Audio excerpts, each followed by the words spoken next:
सभी शिक्षार्थियों को मेरा सादर प्रणाम। आज की वीडियो में हम लोग जानकारी प्राप्त करने वाले हैं 1833 का आज्ञा पत्र और द चार्टर ऑफ 1833, मैकाले का विवरण पत्र और मैकालेज मिनट और बेंटिक द्वारा मैकाले के विवरण पत्र की स्वीकृति और Bentinck's approval of the minutes of 1835। देखिए, हम लोगों ने कल ब्रिटिश शासन के दौरान भारत में शिक्षा के लिए किए गए प्रयास के बारे में पढ़ना स्टार्ट किया था। कल हम लोगों ने ब्रिटिश शासन के द्वारा, मुख्यतः ईस्ट इंडिया कंपनी के द्वारा भारत में आरंभ में किए गए शिक्षा के विकास के लिए जो प्रयास है उसके बारे में जानकारी प्राप्त की। हम लोगों ने देखा कि भारत में सबसे पहले कलकत्ता में मदरसा खोला गया, फिर बनारस में संस्कृत कॉलेज खोला गया, उसके बाद फोर्ट विलियम कॉलेज खोला गया।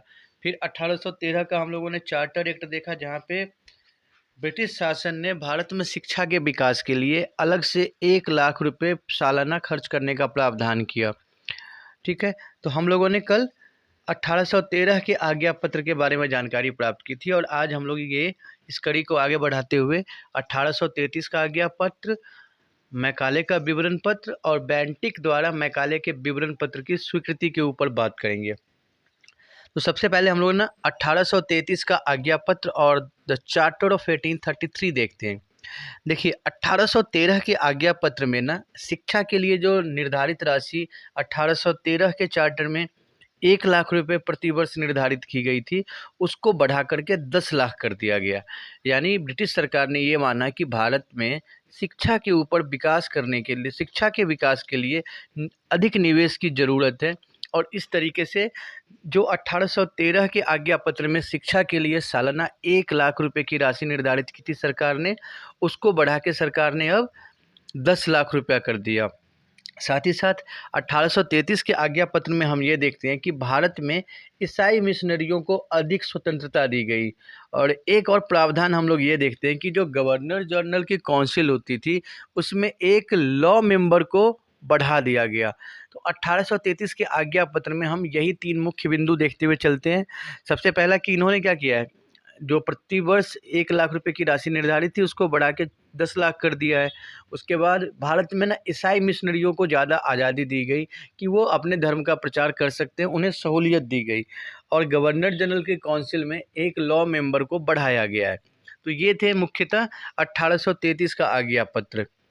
अब हम लोग देखते हैं मैकाले का विवरण पत्र और मैकालेज मिनट। ठीक है, थॉमस बॉबिंगटन मैकाले, जिन्हें भारत में इंग्लिश मीडियम एजुकेशन के आरंभ करने वाले के रूप में जाना जाता है, उन्हें पायोनियर माना जाता है भारत में इंग्लिश मीडियम एजुकेशन को स्टार्ट करने के लिए।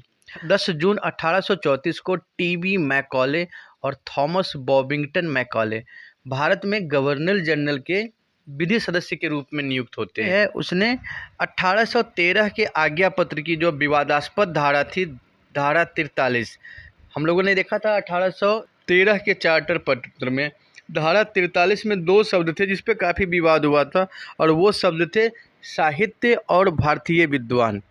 साहित्य में, जहाँ पे उस समय 1813 के आज्ञा पत्र में साहित्य से तात्पर्य संस्कृत और अरबी से लिया गया और भारतीय विद्वान से तात्पर्य संस्कृत या अरबी के विद्वानों से लिया गया। तो इस पे उसने क्या किया है, आपत्ति जताई है। मैकाले को इस धारा से आपत्ति थी। उसने 1813 के आज्ञा पत्र की विवादास्पद धारा 43 पर अपनी लिखित सुझाव 1835 में तत्कालीन गवर्नर जनरल विलियम बेंटिक के पास भेजा है। मैकाले द्वारा 1813 की जो चार्टर की धारा 43 है, उसकी व्याख्या इस तरीके से की गई: 1 लाख की धनराशि को सरकार अपनी इच्छानुसार खर्च कर सकती है और इसके लिए गवर्नर जनरल पूर्ण रूप से स्वतंत्र है। साहित्य शब्द में सिर्फ संस्कृत और अरबी साहित्य ही नहीं बल्कि अंग्रेजी साहित्य भी शामिल किया जाए। भारतीय विद्वान में संस्कृत के पंडित और मुसलमान मौलवी ही नहीं बल्कि अंग्रेजी के विद्वान को भी सम्मिलित किया जाए और भारतीयों की शिक्षा का माध्यम अंग्रेजी होना चाहिए। मैकाले ने केवल उच्च वर्ग की शिक्षा का प्रस्ताव दिया। देखिए, 1813 के चार्टर पत्र के को देख के मैकॉले ने कुछ प्रस्ताव गवर्नर जनरल के समक्ष प्रस्तुत किए। ये 5 प्रस्ताव हम लोग देख रहे हैं। एक बार फिर से देखते हैं तो क्या किया उसने। सबसे पहले जो 1 लाख की धनराशि थी जो सरकार ने खर्च करने की बात की थी शिक्षा पे, तो वो ये कह रहा है कि वो गवर्नर जनरल अपनी इच्छा से खर्च कर सकते हैं। साहित्य शब्द में इसका मानना ये है कि सिर्फ साहित्य में सिर्फ इंग्लिश, सिर्फ अरबी और संस्कृत ही नहीं बल्कि अंग्रेजी को भी शामिल किया जाए, और भारतीय विद्वान में संस्कृत के विद्वान या अरबी और उर्दू के विद्वानों के साथ साथ अंग्रेजी के विद्वानों को भी शामिल किया जाए। भारत में ना शिक्षा का माध्यम अंग्रेजी को बनाया जाना चाहिए, और भारत में सभी वर्गों को शिक्षित करने पे जोर नहीं देना चाहिए बल्कि उसकी जगह पे उच्च वर्ग के लोगों को शिक्षित किया जाना चाहिए। और उसके बाद हम लोगों ने ये देखा है मैकाले का विवरण पत्र और मैकालेज मिनट ऑफ 1834। अब मैकाले ने ये प्रस्ताव किसको दिया है? उस समय के जो गवर्नर जनरल हैं लॉर्ड विलियम बेंटिक, उनको दिया है।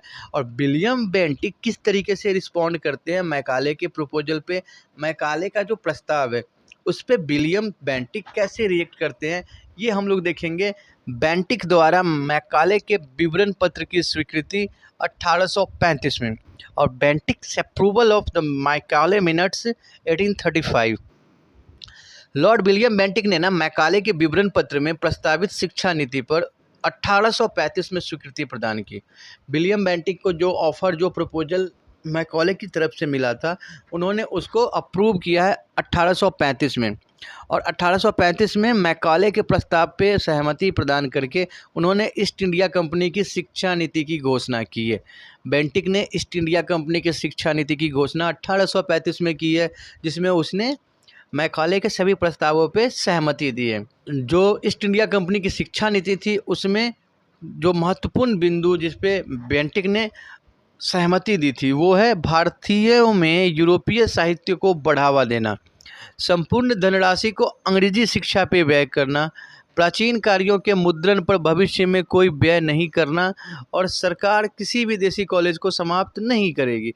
हम लोग 4 बिंदु देखते हैं जो नई शिक्षा नीति में ईस्ट इंडिया कंपनी की जो शिक्षा नीति आई थी स्वीकार किया, उसमें विलियम बेंटिक ने लागू किया। सबसे पहले तो उसने क्या किया कि भारत में अंग्रेजी साहित्य, यूरोपीय साहित्य को बढ़ावा देने की घोषणा की।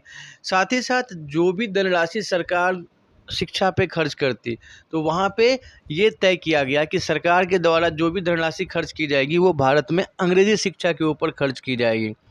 जो भारतीय साहित्य या पुराने ग्रंथ है उनके मुद्रण पे सरकार की तरफ से कोई भी खर्च नहीं किया जाएगा, और जो भी भारत में पहले से मौजूद देसी कॉलेज हैं उनको समाप्त नहीं करेगी सरकार। विलियम बेंटिक की स्वीकृति के बाद भारत में विधिवत रूप से अंग्रेजी शिक्षा की शुरुआत हुई। ठीक है ना। विलियम बेंटिक के सहमति के बाद, मैकाले के प्रस्ताव पे विलियम बेंटिक की सहमति के बाद ही आधिकारिक तौर पे, औपचारिक तौर पे भारत में अंग्रेजी शिक्षा की शुरुआत होती है। भारत में ना अंग्रेजी शिक्षा की शुरुआत बहुत सारे उद्देश्यों को ध्यान में रख के किया गया, जिनके हम लोग इस तरीके से समझ सकते हैं। इनका ये उद्देश्य था कि भारत के लोग बेशक रंग रूप से भारतीय हो, लेकिन अंग्रेजी शिक्षा के माध्यम से उनके मानस को अंग्रेज बनाया जाए, उनकी सभ्यता, उनके आचार विचार, उनके व्यवहार, उनके रुचियों को संशोधित किया जाए, उनके रुचियों को परिवर्तित करके उनके अंदर अंग्रेजी संस्कृति के प्रति रुचि पैदा की जाए, उनके अंदर अंग्रेजी शिक्षा के माध्यम से अंग्रेजी सभ्यता, अंग्रेजी समाज के प्रति उनमें लगाव पैदा किया जाए। ठीक है, ताकि वो प्रोत्साहित हो के अंग्रेजी कल्चर को एडॉप्ट करें, उन्हें एंग्लोफिल बनाया जाए, उन्हें अंग्रेजी चीज़ों को पसंद करने वाला बनाया जाए। भारत में एक ऐसे वर्गों का निर्माण किया जाए अंग्रेजी शिक्षा के माध्यम से जो अंग्रेजी शासन के प्रति वफादार हो। देखिए हम लोग क्या देख रहे हैं कि भारत में अंग्रेजी शिक्षा को लागू करने के जो मुख्य उद्देश्य थे वो ये थे कि भारतीय लोगों को अंग्रेजी सभ्यता के प्रति वफादार बनाना है। एक ऐसा वर्ग भारत में तैयार किया जाए जो अंग्रेजी शासन के प्रति वफादार हो।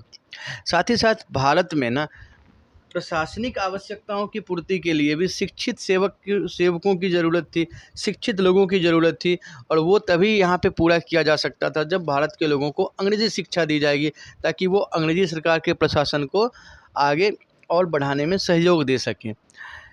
तो आज के वीडियो में हम लोगों ने 1833 का आज्ञा पत्र, मैकाले का विवरण पत्र और बेंटिक द्वारा मैकाले के विवरण पत्र की स्वीकृति के बारे में जानकारी प्राप्त की है, और मैं आशा करता हूं कि अब आप इन 3 तीनों बिंदुओं को अच्छे से समझ सकते हैं। अगर आपको ये वीडियो पसंद आया तो कृपया इसे लाइक करें और आपके जो भी सहयोगी, जो भी साथी जिनके लिए ये वीडियो उपयोगी हो सकता है, तो उनके साथ आप प्लीज़ साझा करें। धन्यवाद।